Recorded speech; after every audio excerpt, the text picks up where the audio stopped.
New tonight at 10. St. Joseph City Hall buzzing this evening as the 4 candidates for the open city manager position attended meetings, meals, and met citizens. KQ2's Darron Leiker was there and has more on the candidates.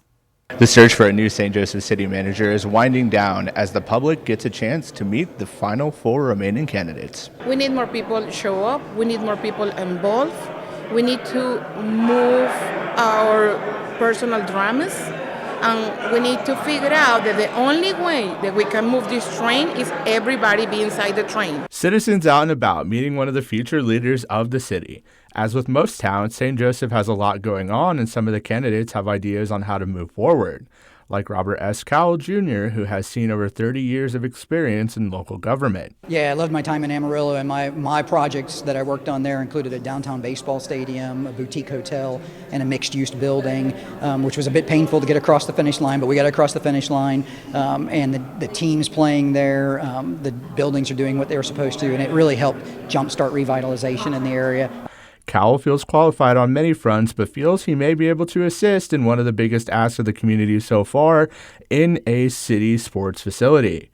Then there is other candidates like Darron Leiker, who sees a new opportunity after a nearly 20-year tenure as the city manager of Wichita Falls, Texas. The Kansas native served in Salina and Sterling, Kansas before his run in the Lone Star State.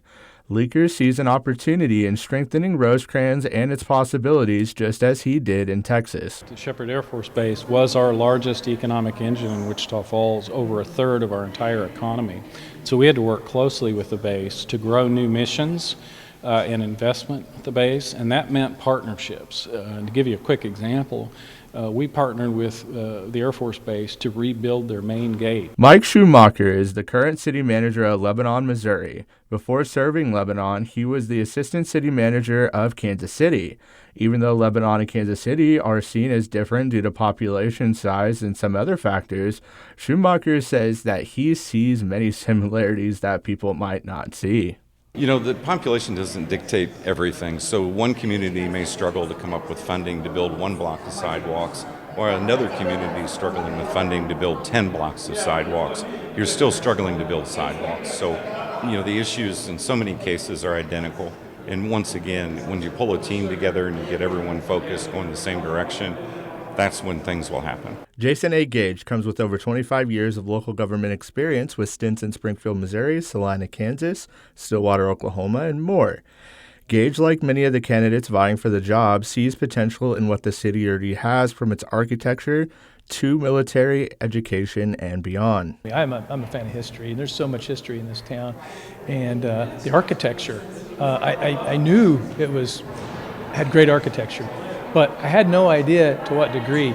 And it's, in my opinion, that is a huge asset that needs to be shouted from the rooftops. So that's a big deal. And it has, this town, even though I know it has some challenges, has some great components from education and the jobs, the military. There's so many pieces to it, the parks. And so really it's about trying to work with people here. Reporting at the City Hall in St. Joseph, Darron Leiker, KQ2 News.